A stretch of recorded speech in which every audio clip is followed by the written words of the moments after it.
જય સ્વામિનારાયણ ગાઈસ, કેમ છો બધા? મજામાં? જય સ્વામિનારાયણ. ઓકે, આજે આપણે દાળ બાટી બનાવીશું અને દાળ બાટી માટેના તમને ઇન્ગ્રીડિયન્ટ્સ બતાવું. ચાલો.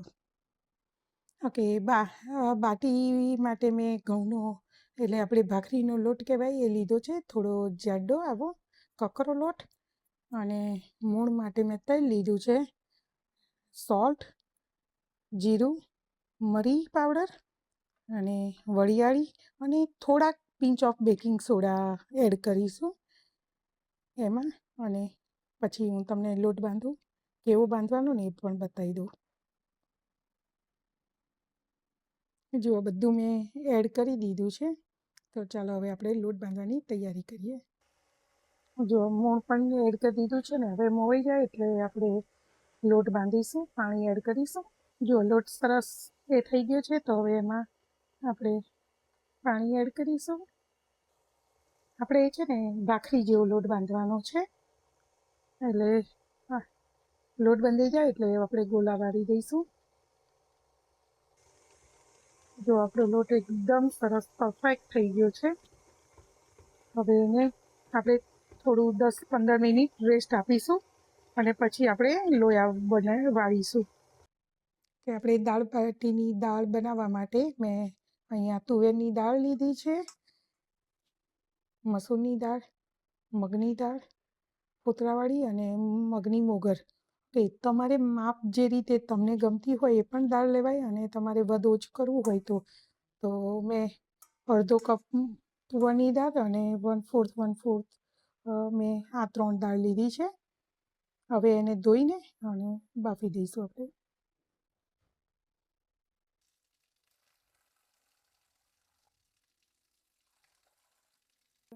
દાળ ધોતા હવે હું 4-5 પાણીથી દાળ ધોઈ લીધી છે.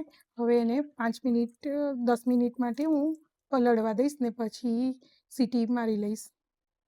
જો હવે હું ઇન્સ્ટાપોટમાં દાળને મૂકી દઈશ. હવે એમાં હું થોડું પાણી પણ એડ કરી દઈશ, થોડી હળદર પણ એડ કરી દઈશ અને સોલ્ટ પણ એડ કરી દઈશ. આપણે હવે આવી રીતે બોલ વાળી દઈશું, કે ફ્લેટ કરવી હોય તો આવી રીતે ફ્લેટ, અને બોલ વાળવા હોય તો બોલ. આપણી જોડે છે.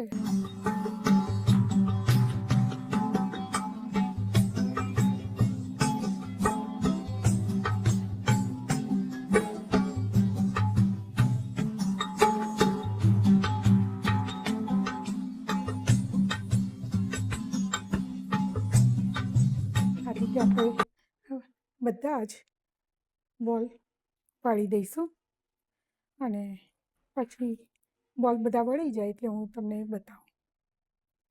જો આ રીતે બધા બોલ આપણે પાડી દઈશું અને એકદમ રેડી થઈ ગયા છે મારા બોલ્સ.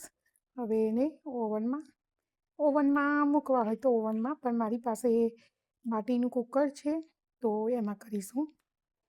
જુઓ, મારી પાસે આ બાટીનું કુકર છે તો એ કરીશ. હું PSM વખત ઇન્ડિયા ગઈ હતી ને ત્યારે ઇન્ડિયાથી લઈને આવી હતી, તો આ ટાઈપનું છે અને એકદમ હલકું ને. અને આવી રીતે એને ગેસ ઉપર મૂકી દેવાનું અને ગેસ ચાલુ કરી દેવાનો એટલે એ તપે. બસ આવી રીતે મૂકીને અને હવે આપણે આવી રીતે બોલ બધા ગોઠવી દેવાના. જો આવી રીતે મેં મૂકી દીધા છે અને મીડિયમ ટુ લો ગેસ ઉપર શેકવા મૂકવાની, એટલે અડધો-પોણો કલાકે થઈ જશે. જો બાટી મેં કૂક થવા માટે મૂકી દીધી છે. જો ઇન્સ્ટાપોટમાં દાળ પલળી ગઈ છે, પણ હવે એને હું બાફવા મૂકી દઈશ એટલે 11 મિનિટમાં મારી સરસ દાળ બફાઈ જશે.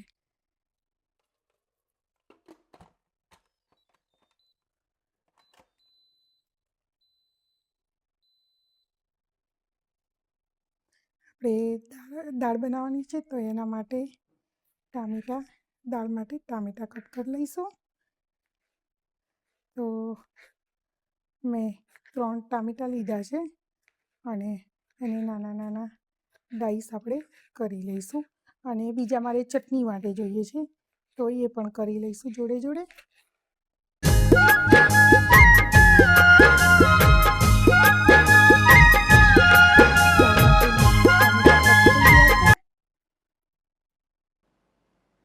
દાળ બનાવવા માટે મેં ટામેટાં કટ કરી લીધા છે, મરચાં રેડી કરી દીધા છે, આદું રેડી કરી છે અને મીઠો લીમડો. તો હવે આપણે દાળનો મસાલો તૈયાર કરી દઈશું. એટલા ઘડી દાળ બફાઈ છે તો આપણે દાળનો મસાલો રેડી કરીશું. જો તાવડી મૂકી દીધી છે, એમાં તેલ એડ કરીશું.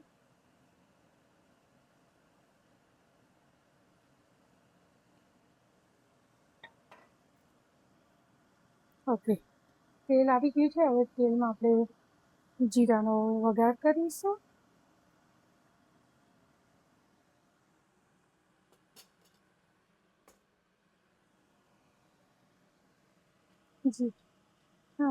જીરું તતડી જવાયું એટલે આપણે એમાં લાલ મરચાં, આદું,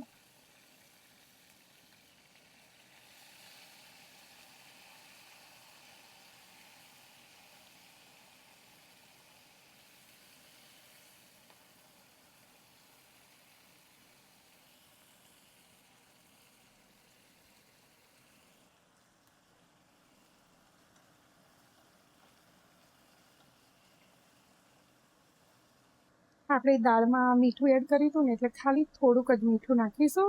એના લીધે મીઠું નાખીએ તો સરસ ટામેટાં છે ને એકદમ ચડી જાય.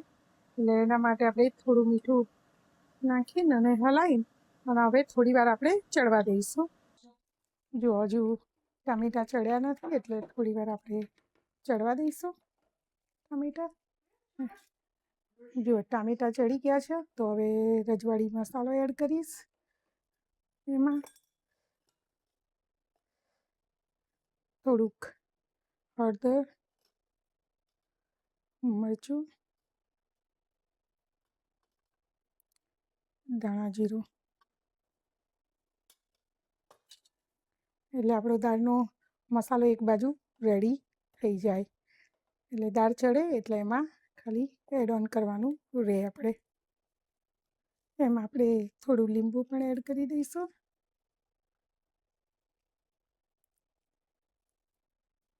હવે આપણે ટામેટાની ચટણી કરવી છે ને, કારણ કે જે લોકો લસણ ખાતા હોય તો એ લસણની કરે, પણ અમે લોકો લસણ નથી ખાતા, લસણ ડુંગળી, તો ટામેટાની કરીશું જોડે ચટણી. એટલે ટામેટાની ચટણી માટે એ ટામેટાં સમારી લઈશ અને એકદમ ઝીણા ઝીણા ટામેટાં થોડા સમારી લઈશું, લાઈક રફ ચોપ એમ. જો ટામેટાં સમારી લીધા. મરચાં પણ મેં પલાળીને મૂકી દીધેલા હતા તો એ પણ રેડી છે અને આદું પણ રેડી કરી દીધું છે ચટણીમાં એડ કરવા માટે. તો ચાલો હવે આપણે ટામેટાના એને બ્લેન્ડ કરી દઈએ અને પછી આગળ બતાવું તમને. બ્લેન્ડરમાં હવે બ્લેન્ડ કરવા માટે ટામેટાં એડ કરી દઈશું અને બેને પણ બ્લેન્ડ કરી દઈશું.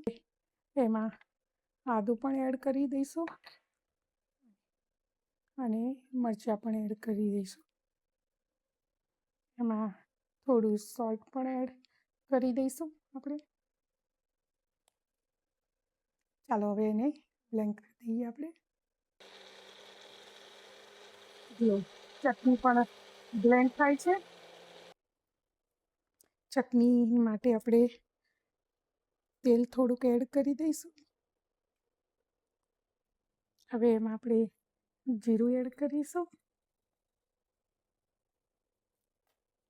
હવે જીરું તતડી ગયું છે તો આપણે આ બ્લેન્ડ કરેલું છે એ એડ કરીશું અને હવે એને થોડી વાર આપણે ચડવા દઈશું. જુઓ ટામેટાની ચટણીમાં ટામેટાં હવે ચડવા આવ્યા છે. તો એમાં આપણે કશ્મીરી મરચું એડ કરીશું.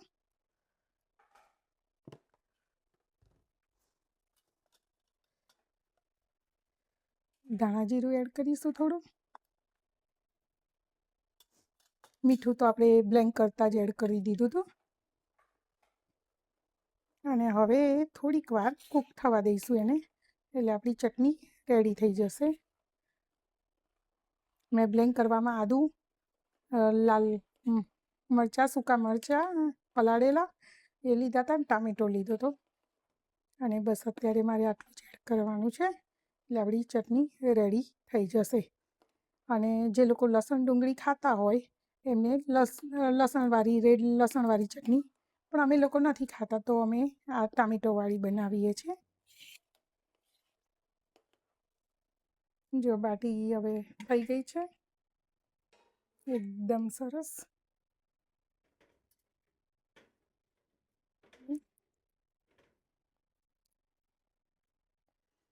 જો ઘી લઈ લીધું છે. હવે બાટી છે ને એના ઘીમાં ડબોળી દઈશું, એટલે આવી રીતે ઘીમાં ડબોળી દઈશું. જો આવી રીતે ઘીમાં ડબોળી દીધી અને હવે એ ઘી પી જશે એટલે એકદમ સરસ સોફ્ટ ને એવી થઈ જશે રેડી. અને એવી રીતે આપણે બધી બાટીના રેડી કરી દઈશું. જો તમે બાટી કરો ને એટલે આવી રીતે ક્રેક થવી જોઈએ. આવી ક્રેક થાય તો બાટી પરફેક્ટ બાટી કહેવાય આપણી. જો મેં ઘીમાં એ કરી અને હવે એ કરી લીધી છે. થોડા ઘીમાં આવી રીતે કરકર કરીએ એટલે ઘી પણ એકદમ સરસ પીવાઈ જાય અંદર બાટીમાં. એટલે આવી રીતે એક બાઉલમાં ઘી લઈ અને આવી રીતે ડબોળી દે. જો હવે આપણે દાળ એકદમ ઉકળીને રેડી થઈ ગઈ છે. તો હવે આપણે ઠાકોરજીનો થાળ રેડી કરી દઈશું. જો ઠાકોરજીનો થાળ રેડી છે. હવે આપણે ઠાકોરજીને જમાડી દઈશું.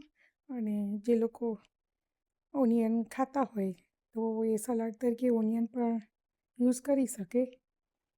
મેં ટામેટાની ચટણી, દાળ, પાપડ અને મારે લીંબુ કોઈને ગમે તો, અને બાટી બહુ સરસ લાગે. યમી ફૂડ. ચાલો બધા જમવા.